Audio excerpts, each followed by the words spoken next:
People, even if they're listening to Catholic or Protestant radio, for the most part are getting most of their information from the secular media. Kids are involved in media at least 8 hours a day. Adults about 6 or 7. And most people, again, are not getting the majority of that information from a conservative or a Christian outlet. So this is what desensitizes us, and this is what makes our job even more important. To be consistent, to be educated on the pro-life issues, to know our faith, and be able to go out there when somebody comes up and asks us a question, to be able to answer it effectively, okay? Abortion is consistently portrayed and covered in the media as safe, and the numerous physical, emotional consequences are ignored.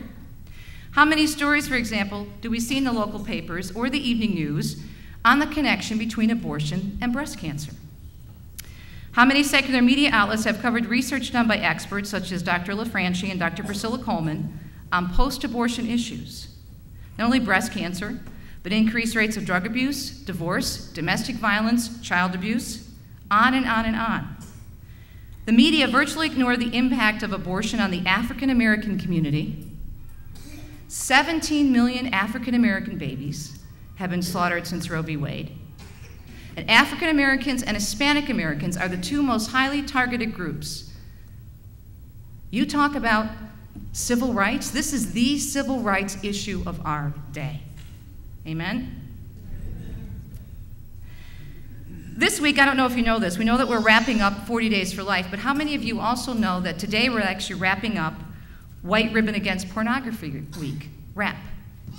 And this is what I'm talking about in terms of connecting the dots. When we remove the dignity of the human person, and when we look at people as an object, then abortion, sex, all these things are tied together and they can be traded as objects.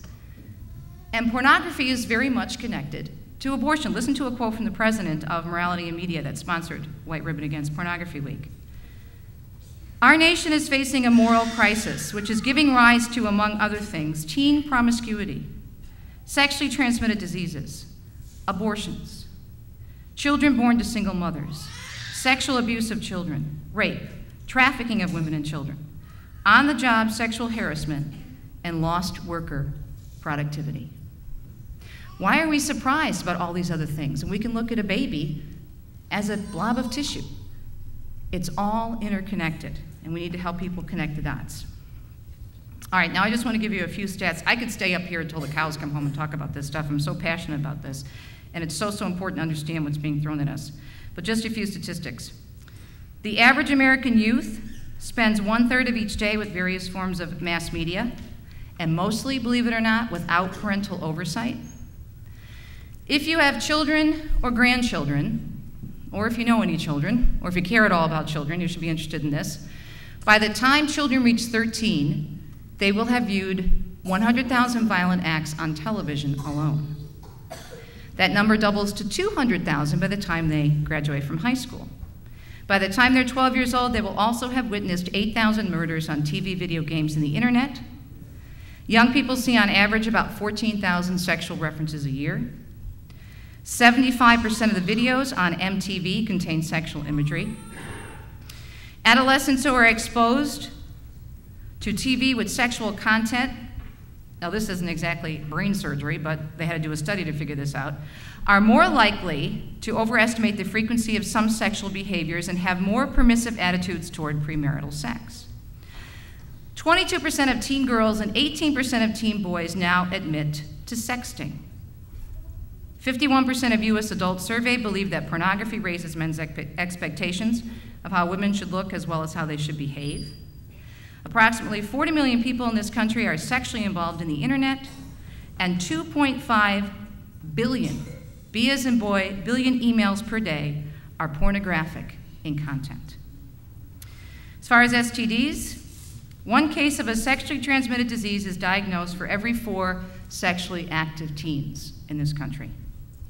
19 million new STD infections each year occur according to the Centers for Disease Control. And all this talk about health care and insurance and all these issues, guess how much STDs cost us 3 years ago in this country? $15 billion in 2006. So, Just giving you just a thumbnail sketch of just how bad it is out there and what we face as people of God and pro-lifers.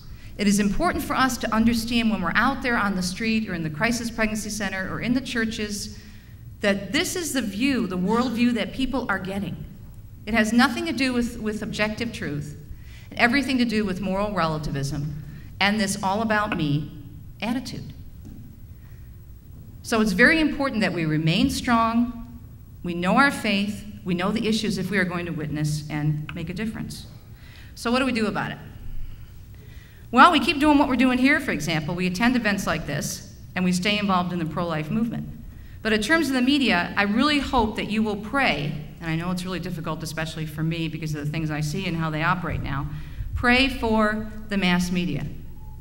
Pray for their hearts to be softened, for their eyes to be opened, and for more Christians to go into the secular media.